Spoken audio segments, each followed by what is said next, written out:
Getting older does not mean getting old. You might be the old age of 30, 40, 50, 60, or you may have hair color like mine or no hair at all.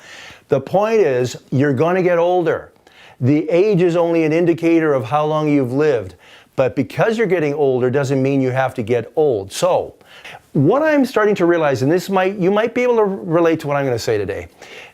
There's this thing that especially when I deal with senior executives in firms, and I deal with a lot of them, and I deal with a lot of young people. But what I'm realizing for the guys that are the boomers, or the men and the women that are the, quote, old guys, as they're often labeled as, a lot of them are afraid to step up. They let their age and an associated mindset often limit their effectiveness and their ability not only to connect but to lead and inspire.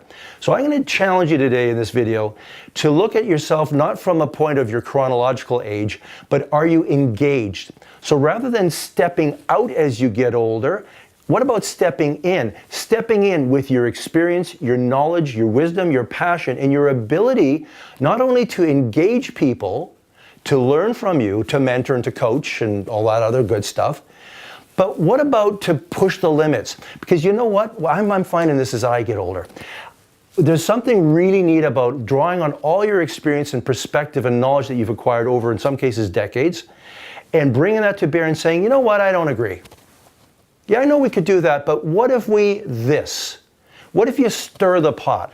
Not to make people angry and to upset and become a crotchety old whatever, but to be somebody who uses his or her perspective, knowledge, age, and wisdom to be the catalyst for growth, for innovation, for transformation. Think back to when you were younger, when you were the equivalent of a millennial or whatever label you want to give.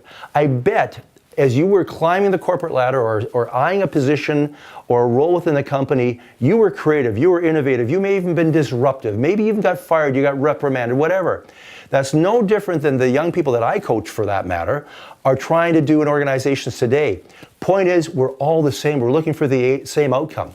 So I want to burst the bubble of those of you watching today that are getting older and think that you're no longer relevant, you have nothing to contribute. Do you know where that lives?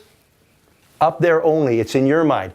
I'm going to encourage you to step out and take a fresh perspective, because I believe, and if you go back and you look at people that have had great impact on society and the world as a whole, often their greatest innovations and the impact came as they got older, because there's this great word that we don't talk about enough. It's called wisdom.